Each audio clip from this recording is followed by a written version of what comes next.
შემუშავდა ისტორიის სტანდარტის პირველადი ვერსია, ვიტყოდი სამუშაო ვერსია, საგანი არის საქართველოს და მსოფლიო ისტორია და ჩვენ ახლა საუბარი გვაქვს საბაზო საფეხურის სტანდარტის პირველ რიგში სტრუქტურაზე.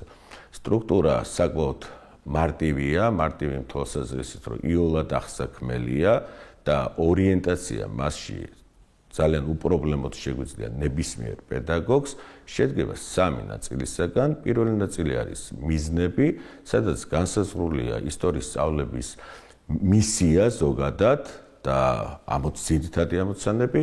მეორე გახლავთ შედეგები, თითოეული შედეგი გამოდის ცნებიდან, ცნებისეულ შედეგს მე ესეც ვეძახი ხოლმე შეხვედრებზე და ეს არის ჩვენთვის კარგად ნაცნობი 6 ცნება, 6 შედეგი გვაქვს შესაბამისად და ასევე ჩვენ გვაქვს ინდიკატორები, ეს თუ რა შემთხვევაში იქნება შედეგი მიღწეული. თითოეულ შედეგის ინდიკატორი გვაჩვენებს რა შემთხვევაში შეიძლება იყოს შედეგი მიღწეული.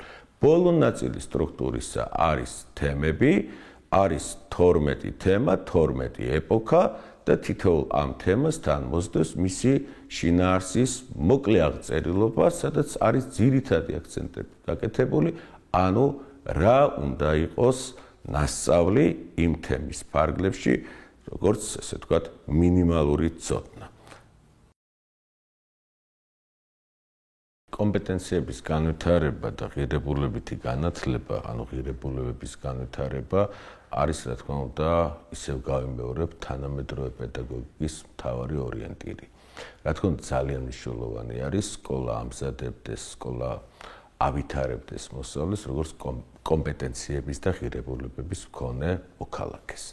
რაც შეეხება იძლევა თუ არა ამ მხრივ სტანდარტის ეს ვერსია ესე ვთქვათ, ოპტიმისტურ განწყობის საფუძველს, მე ვიტყვი, რომ იძლევა და მაქვს ჩემი რამდენიმე არგუმენტი. პირველი ეს არის, რომ გამოკვეთილი არის მიზნები, რომელიც ღირებულებითი მიზნები არის და ამავე დროს მიზნები, რომელიც ფორმულირებულია როგორც მიზნები, მაგრამ ამავე დროს კომპეტენციებზე დაფუძნებით. ეს არის ძალიან მნიშვნელოვანი. გვაქვს 6 შედეგი, 6 კომპეტენცია, გვაქვს თითოეული შედეგის მიღწევის ინდიკატორები, რომელიც ძალიან გვიკონკრეტებს ამ კომპეტენციის არსს, მისი მიღწევის, მისი განვითარების გზებსა თუ საშუალებებს და ბუნებრივია ეს შეიძლება ჩაითვალოს სტანდარტის ძალიან ძლიერ მხარედ.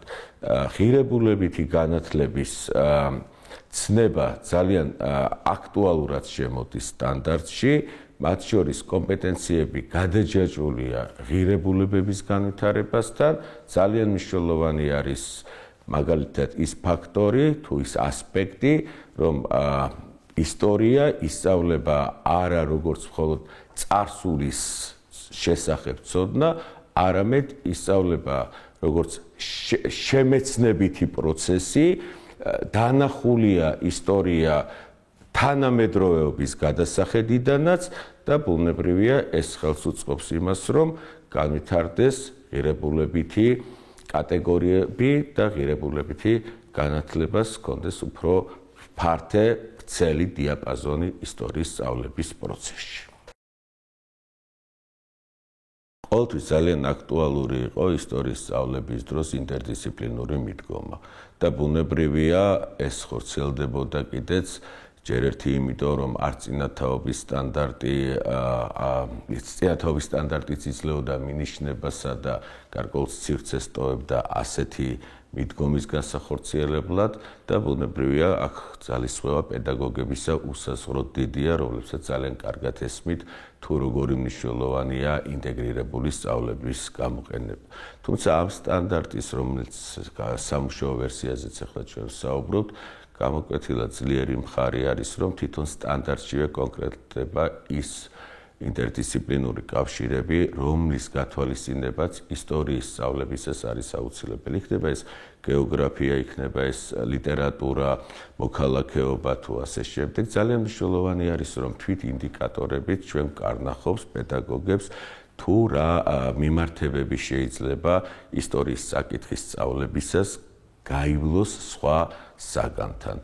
ისტორიის სწავლებისას ინტერდისციპლინური მიდგომის გამოყენება, რა თქმა უნდა, იმითაც არის მნიშვნელოვანი, რომ ისტორია არ შეიძლება ისწავლებოდეს იზოლირებულად და სხვა საგნების მონაცემების შეჯერებით და ინტეგრირებით ფართოვდება როგორც ისტორიის აღქმის შესაძლებლობა, მისი გაცნობიერების არეალი, ისე უფრო დეტალიზდება და უფრო მყარი ხდება ისტორიული ცოდნა.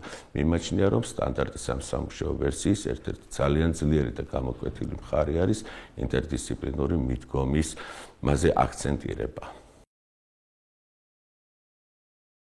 სვამთ კითხვას უწყობს თუ არა ხელს ინკლუზიურ განათლებას სტანდარტის ეს ვარიანტი. ხედელობაში მაქვს, რომ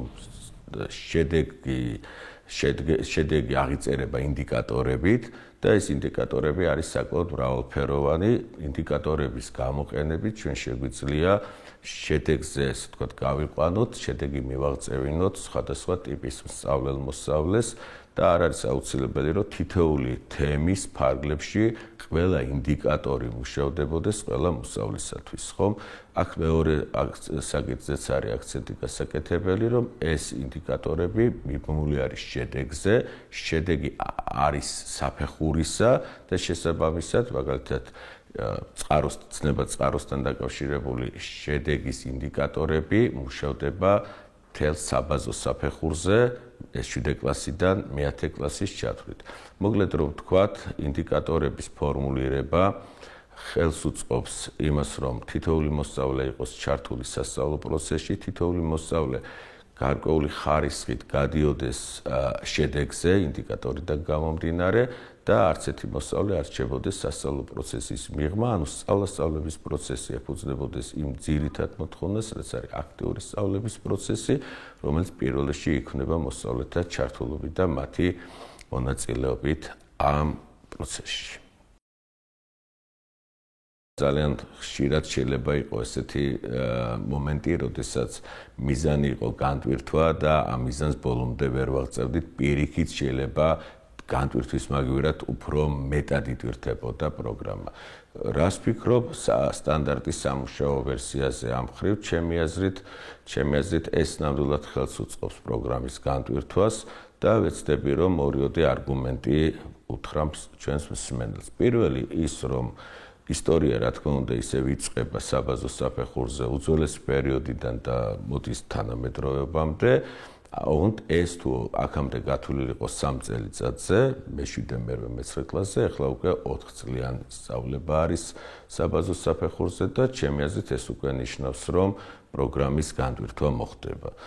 ჩემთვის ძალიან მნიშვნელოვანია, რომ მაგალითად მე-10 კლასში შეიძლება იყოს მეტი აქცენტი მე-20 საუკუნეზე, რაც ბუნებრივია სასიხარულოა თანამედროვე ეპოქის უფრო წარმოჩენა. ასევე ვიტყოდი თემების აღწერილობის დაკონკრეტებას, ამ შემთხვევაში დაკონკრეტება სწორედ განტვირთვას უწყობს ხელს, რადგან აქ წარმოჩენილია ის ძირითადი და მართლაც აუცილებელი ნიუანსები, საკითხები, რომელიც ამა თუ იმ თემის ფარგლებში უნდა იყოს შესწავლილი მოსწავლის მიერ. ჩემი აზრით, სტანდარტი იმ სახით, იმ შინაარსით, რაზეც ჩვენ დღეს ვსაუბრობთ, რაც განხილვის პროცესში არის, ხელს შეუწყობს პროგრამის განტვირთვას, ანუ მეტ დროს მისცემს სკოლას, მასწავლებელს იმისთვის, რომ უფრო სიღრმისეულად ასწავლოს ის საკითხები, რაც მიიჩნევა ყველაზე მნიშვნელოვნად ისტორიაში.